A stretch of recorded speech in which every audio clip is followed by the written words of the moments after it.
Hello, and welcome to another lesson in AP Comparative Politics. Today we're going to be talking about political violence. Our guiding question for today is, when does political conflict turn deadly?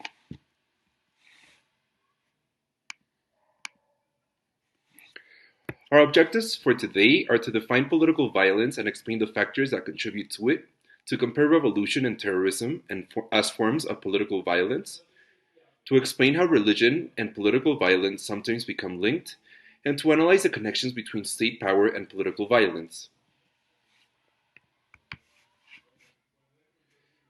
Throughout this presentation, we will concentrate on two important forms of political violence: revolution and terrorism. Each form is a phenomenon that can threaten governments, regimes, and states.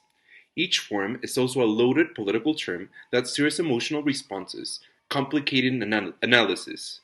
Some political scientists see much of this political violence as a part of a larger category of contentious politics or collective political struggle.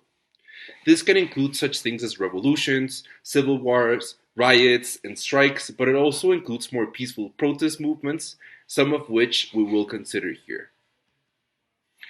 There are three main explanations of political violence. The first one is the institutional explanation, which explains that existing institutions may encourage violence or constrain human action, creating a violent backlash. An example is presidentialism. The second one is ideational. Ideas may justify or promote the use of violence. And here, an example is that some forms of religious fundamentalism become political violence, and nationalism might also become political violence. Finally, we have an individual explanation where psychological or strategic factors may lead people to carry out violence. And examples of this would be humiliation or alienation, but this is a case for radical people who want to engage in political violence as well. While political violence might encompass assassinations, riots, rebellions, military coups, civil war, and ethnic conflict, we focus on revolution and terrorism. The term revolution has many connotations. Although we speak of revolution as a form of political violence, the word is also used much more indiscriminately. Any kind of change that is dramatic is often described as revolutionary, whether the change is political or technological, and the term has a generally positive connotation, one that evokes progress. Revolution can be defined as a public seizure of the state in order to overturn the existing government and regime. Several factors are at work here. First, revolutions involve some elements of public participation. To be certain, revolutions typically have leaders, organizers, and instigators who play a key role. Another factor in our definition of revolutions is that people involved are working to gain control of the state. Finally, the objective of the revolution is not simply removing those in power, but removing the entire regime completely. However, not all the revolutions are violent. In 1989, communist regimes in Eastern Europe collapsed in the face of public pressure, sweeping away institutions that made thought immovable. In most cases, violence was limited. Only Romania experienced a violent struggle between the communist regime and revolutionaries that led to numerous deaths. These are usually called the flower revolutions because they're named after different flowers. We also have the color revolutions in Tajikistan and Turkmenistan and Kazakhstan, which are also involved in this struggle against communist regimes. A common explanation for revolution is based on the relative deprivation model. According to this model, revolutions are less a function of specific conditions than of the gap between actual conditions and public expectations. Improving economic or political conditions might even help lead to evolution if, for example, such changes cause increased public demands that go unmet and thus foster discontent.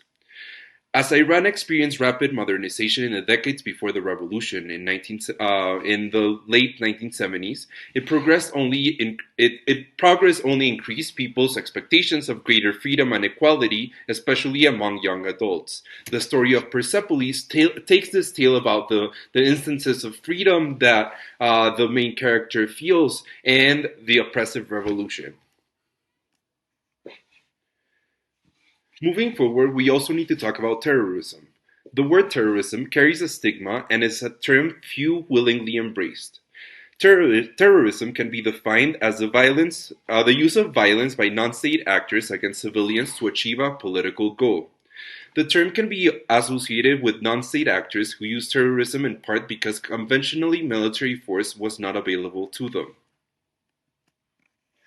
A rather curious example of this violence is state-sponsored terrorism. States do not sponsor non-state terrorist groups as a means to extend their power by proxy, using terrorism as an instrument of foreign policy. Terrorists in Kashmir, for example, are believed to be trained by the Pakistani army to deal with India as a country. That also claims that Kashmir is part of their territory. A key aspect is that terrorists specifically target civilians, believing that this is a more effective way to achieve their political ends than attacking the state. This allows us to distinguish terrorism from guerrilla war. The latter involves non-state combatants who largely accept traditional rules of war and target the state rather than civilians.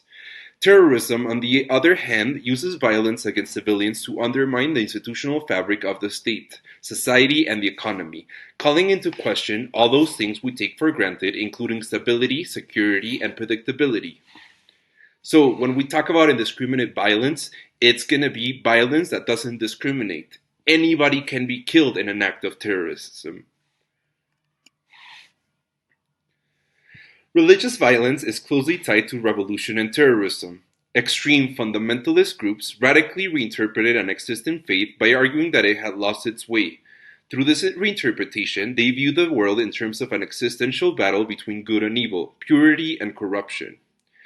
Third, as defenders of truth, they place themselves in the role of warriors in the service of faith, able to mitigate the justice to all those who were seen as the enemy, whether state or society. And finally, they describe this violence not as an unfortunate necessity, but as a sacrifice to the cause that would bring forth or restore a higher religious order.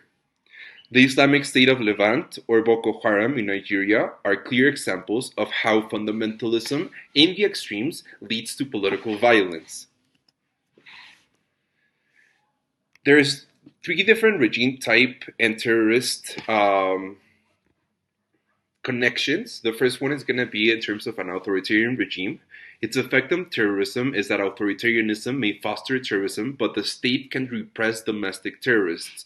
The state is unhindered by civil liberties, so an authoritarian state is going to be able to control any person and coerce any person that actually attempts to be a terrorist and basically put them away from the state. Either ban them from the country or either they could also kill them or they could also put them in prison. The result is that we have very limited terrorism under authoritarian regimes, but they may be redirected outside of the country towards more vulnerable targets. The risk of terrorism in authoritarian regimes is going to be very low. When we talk about democratic regimes, participatory institutions and civil liberties are likely to undercut public support for terrorism. Domestic terrorism is less likely, but the country may be a target of international terrorism generated in non-democratic regimes.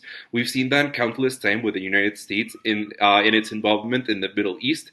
What happens is that those fundamentalist groups in the Middle East retaliate the democratic intervention of the United States and therefore attack U.S. citizens. However, we do see instances of domestic terrorism when we have a very large ideological scope. We've seen that in the United States as well. So again, the risk of terrorism is moderate, but it's also possible. In illiberal transitional regimes, we're going to have a weak state capacity and there's going to be a lot of instability and limited democratic institutions that may generate both opportunities and motivation for terrorism. Terrorism was more likely due to domestic and international support. Again, this is the case for Boko Haram. This is the case for the issues with the oil in the Niger Delta. Again, talking about Nigeria. And so when we talk about terrorism within an illiberal regime, it's very likely to happen.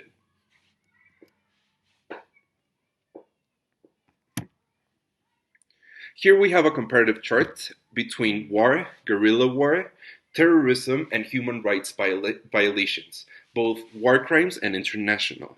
And we also have where it would lie in terms of state sponsored terrorism.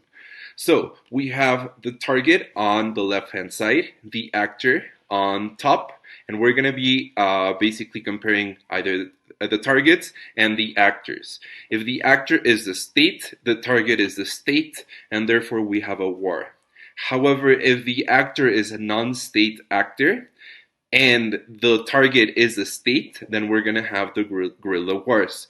This usually happen in Latin America when we see the rise of socialist guerrilla wars against a very authoritarian regime. In terms of human rights violations, then they're going to happen when the actor is the state and the targets are civilians. This happens in terms of when a specific state, like Russia, decides to implement rules and laws against the LGBT community and actually incites violence against them. In terms of war crimes, the actor is going to be the state, the target is going to be civilians, and this is in terms of looking at Rwanda, for example, and the genocide in Rwanda, looking at the Armenian genocide, looking at Nazi Germany, and the issues that they had internationally in terms of human rights as well.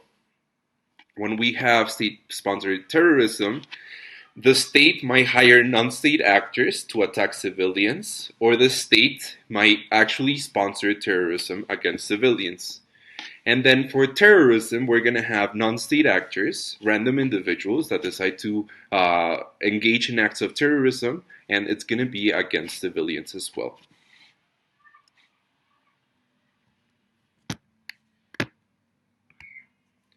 It is incredibly important to understand the historical weight of the 9/11 terrorist attacks.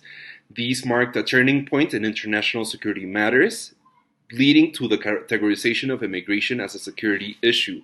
Because of 9/11, every single immigrant in the United States and across the world is considered a security threat, and that's why immigration procedures after 9/11 changed so much.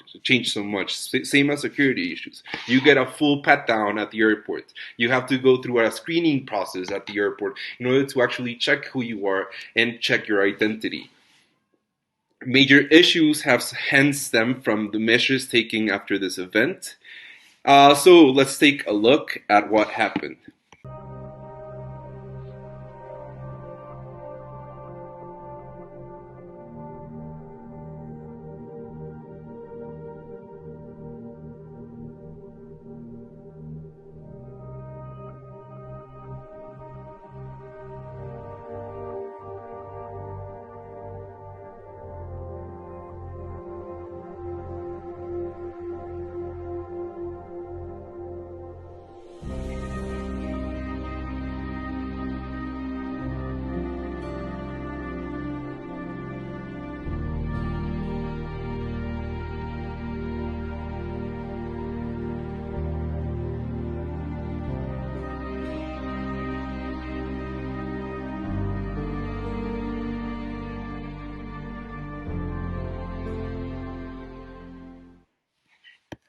So again, this was a key event in the history of the world, and we have to understand it as a trigger for our security infrastructure today as well.